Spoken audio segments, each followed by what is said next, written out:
कल हम कर रहे थे एक्सरसाइज 2.4, क्वेश्चन नंबर 9 से 13 तक हमने किए थे। लास्ट क्वेश्चन ये किया था कल हमने। इसी क्वेश्चन से अगले क्वेश्चन शुरू होंगे। यहाँ पर हमने लास्ट क्वेश्चन में क्या सीखा कि अगर x plus y plus z zero हो जाए, अगर x plus y plus z ये जीरो हो जाए तो x cube plus y cube plus z cube मिलाकर किसके इक्वल होता है? बोलते थ्री रहना है। X y z. हम्म। तो 3xy z के इक्वल बन जाता है ये। तो इस बात का ध्यान रखना है, इसी पर बेस्ड है नेक्स्ट क्वेश्चन।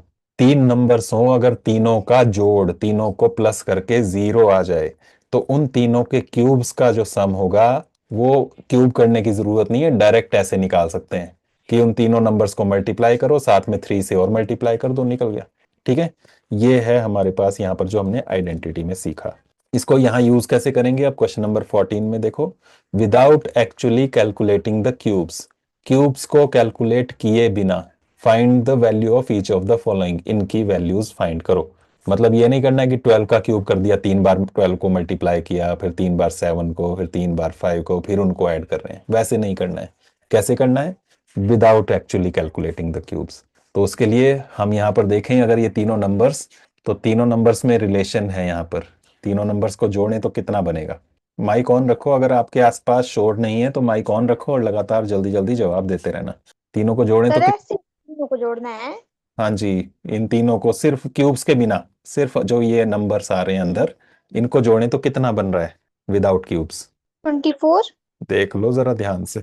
-12, -24। एक है -12, दूसरा है 7 और तीसरा है 5। -24। यही तो हुआ कल जीरो। चक्कर, जो आपने फास्ट मोड में देखी वीडियो कल वाली, तभी तो ऐसा हो रहा है। और अभी अभी मैंने इससे पिछला क्वेश्चन एक बार फिर रिवाइज कराया कि यहाँ पर इन तीनों को जोड़ेंगे, तो देख लेते हैं जोड़ के। चलो, फर्स्ट पार्ट हेयर, आपको जो नंबर्स हैं उनमें पहला नंबर है x -12, दूसरा है y 7 और तीसरा है z 5। इन तीनों नंबर्स को अगर जोड़ें, x plus y plus z करें, तो है -12 प्लस 7 प्लस 5। बताओ कितना बना? ये दोनों प्लस के हैं तो ये हो गए +12, 7 और 5 12, और आगे ये माइनस का है -12, तो 12 -12 कितना हुआ? जीरो। जीरो। जीरो। 24 या -24 नहीं है, ये जीरो बन गया। और अभी पिछले क्वेश्चन में देखा, फिर से देख लेते हैं कि अगर x plus y plus z zero हो तो उनके क्यूब्स का सम कितना होगा? 3xy z। z। तो इसको यूज करेंगे अब यहाँ पर। Therefore x cube plus y cube plus z cube, ये हो जाएगा is equal to 3xy z। क्यों हो जाएगा? क्योंकि तीनों का सम जीरो है, इसलिए। अगर ये जीरो नहीं होता तब नहीं होता।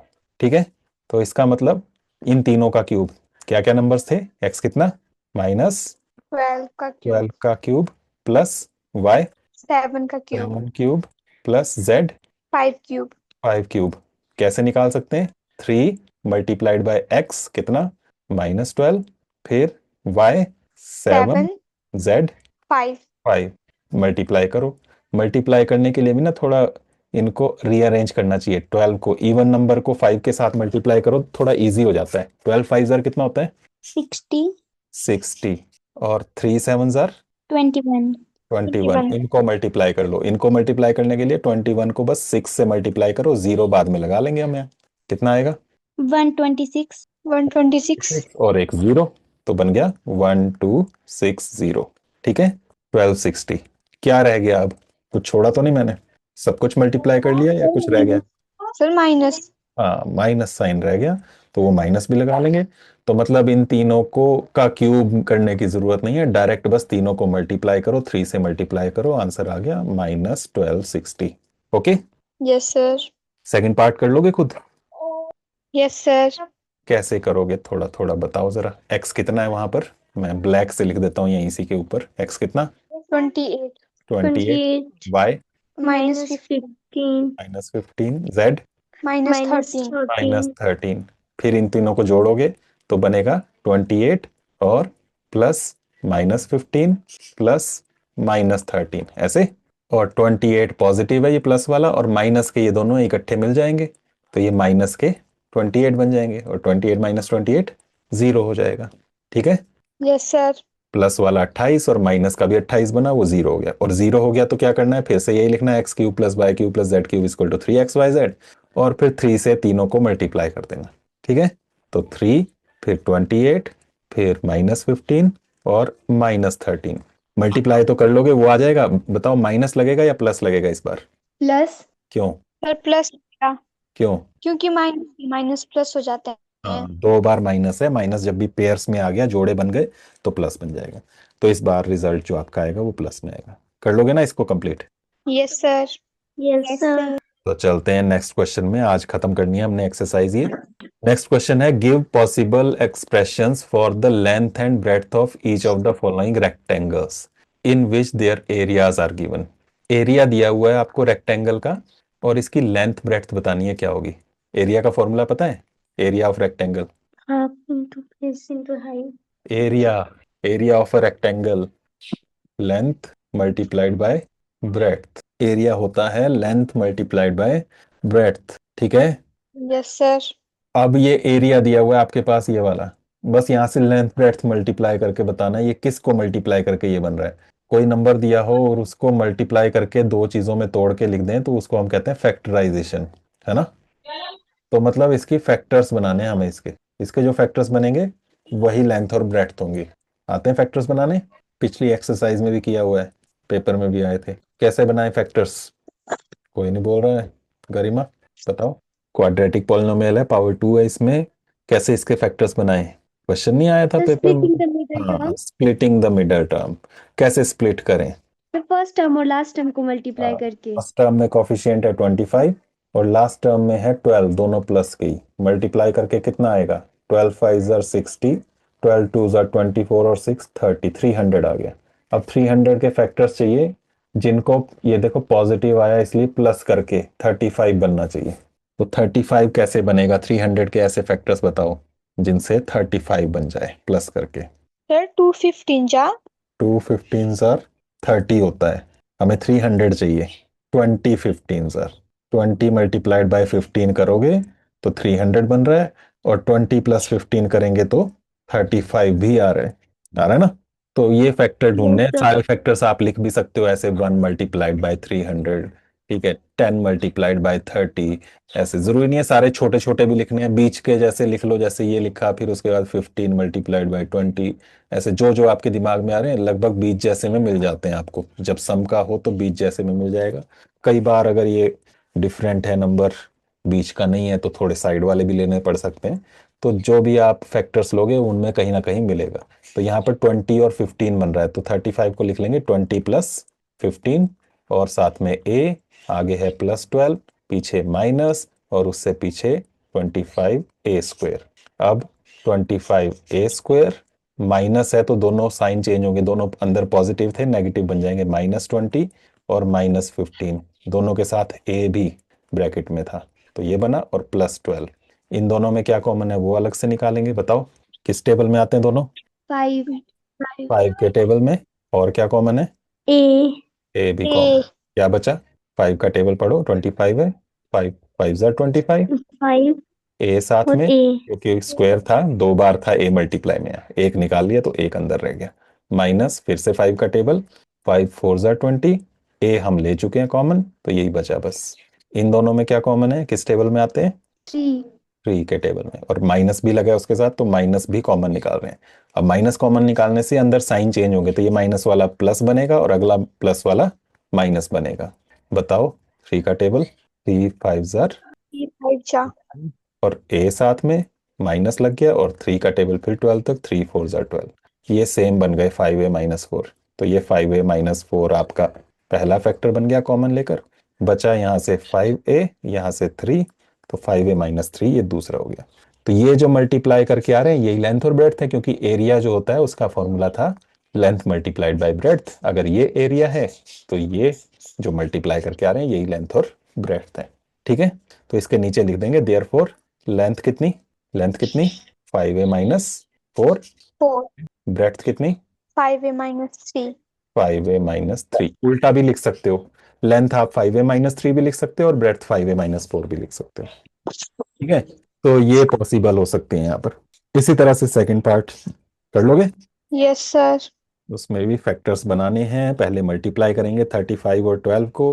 35 और 12 को जो मल्टीप्लाई करके आएगा, एक मिनट, इनको मल्टीप्लाई करके जो आएगा उसके फैक्टर्स बनाने पड़ेंगे। और इस बार क्योंकि इसमें माइनस भी लगा है तो ऐसे फैक्टर्स देखने पड़ेंगे जिनको माइनस करके 13 बन जाए ये बीच वाला। ठीक है, वो लिख के फिर आपने इसको आगे फैक्टर करना है। तो करना ट्राई, नहीं हो पाएगा तो फिर कल करेंगे। ठीक है, यस सर।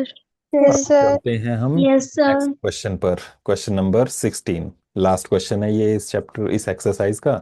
यहाँ भी इसी तरह का क्वेश्चन है। यहाँ बोला है what are the possible expressions for the dimensions of the cuboid. Cuboid की डायमेंशंस क्या क्या हो सकती हैं अगर उनकी वॉल्यूम ये दी हो। अब क्यूबॉइड की वॉल्यूम के लिए क्या फॉर्मूला आता है जो आप पहले बता रहे थे। क्यूबॉइड जो होता है 3 डायमेंशनल होता है, ऐसे, ऐसा जैसा दिखता है। क्यूबॉइड में 3 चीजें होती हैं, लेंथ, ब्रेड्थ और हाइट। तो इसकी वॉल्यूम के लिए क्या फॉर्मूला बनता है, किसी को नहीं पता? बोलो Suhana. Length into breadth into height. हाँ, length multiplied by breadth multiplied by height. तो यहाँ जो हमारे पास ये वॉल्यूम दी है इसके 3 टुकड़े करने हैं, मतलब एक लेंथ हो जाएगी, दूसरी ब्रेड्थ और तीसरी हाइट। ठीक है, वही डायमेंशंस आपको पूछी हुई हैं। ओके, तो क्या दिया हुआ है, 3x² माइनस 12x। क्या कॉमन है इसमें? स्प्लिट वगैरह करने की जरूरत नहीं है क्योंकि दो ही टर्म्स है। डायरेक्ट देख लो कॉमन क्या है। 3x 3 है और x है, क्या बचा यहाँ से? x x x minus minus यहाँ से 4 माइनस का टेबल 4। 4। बस हो गए फैक्टर्स, और फैक्टर्स हो नहीं सकते। दिख रहे हैं 3 फैक्टर्स, 3 पार्ट्स। पहला पार्ट 3, दूसरा x और तीसरा x-4। ठीक है, तो इन्होंने यहाँ पर डायमेंशंस पूछी थी। डायमेंशंस मतलब ये तीनों लेंथ ब्रेड्थ हाइट। तो देयरफॉर लेंथ कितनी 3, ब्रेड्थ कितनी x और हाइट कितनी x-4। क्लियर हुआ? Yes sir. यस तो सर। वॉल्यूम आपको दी हुई है, वहां से हमने 3 फैक्टर्स बनाने हैं। एरिया में 2 ही फैक्टर्स बनाने हैं क्योंकि एरिया में सिर्फ लेंथ और ब्रेड्थ आती है। वॉल्यूम में 3 चीजें आती हैं, लेंथ, ब्रेड्थ और हाइट। तो यहाँ 3 फैक्टर्स देखने हैं कौन कौन से हैं। तो तीनों वो जो पार्ट्स बने 3 और x-4, वही यहाँ पर लेंथ, ब्रेड्थ और हाइट हो गई। इसी तरह से सेकंड पार्ट है। सेकंड पार्ट में भी कॉमन निकालना है। क्या कॉमन निकलेगा, इसको थोड़ा थोड़ा बता दूं मैं यहाँ पर, फिर घर में कर लेना। बोलो क्या कॉमन निकलेगा। 12k² plus 4 k minus 20k। 4 के टेबल में आ रहे हैं। और क्या कॉमन दिख रहा है? k k। तो क्या बचा, 4 का टेबल पढ़ते जाओ। 4 3 ज़ा 12, 3k k तो ले लिया कॉमन, 1 y² 3y प्लस यहाँ से 4 का टेबल पड़ा, 4 2 ज़ा 8, k ले लिया है, y बचा, माइनस यहाँ से 4 5 ज़ा 20 और k ले लिया है। तो ये फैक्टर बने। इसमें 4k तो पहला फैक्टर बन गया। ये जो दूसरा है ये क्वाड्रेटिक है फिर से। और पिछले क्वेश्चन में जैसे स्प्लिटिंग द मिडल टर्म किया, यहाँ पर इसको फैक्टराइज करना पड़ेगा। कर लोगे इसको? 4k साथ यस में सर। रख के आगे इसके 2 ये फैक्टर्स और बनेंगे।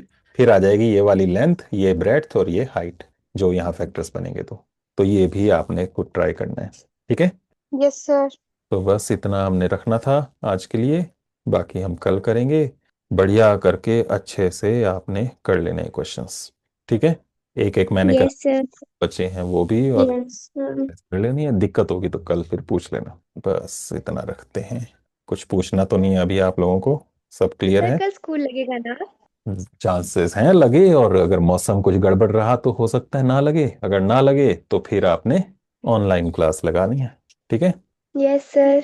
तो वो अभी तो नहीं बता सकते, वो मौसम के हिसाब से ही डिसाइड होता है। जैसे कल शाम तक लग रहा था कि शायद स्कूल लगेगा, लेकिन फिर आज सुबह मौसम क्योंकि खराब था, रास्ते वगैरह बंद थे, तो एसडीएम ने डिक्लेयर किया कि छुट्टी होगी। तो इसलिए ऑनलाइन क्लासेस लग रही हैं।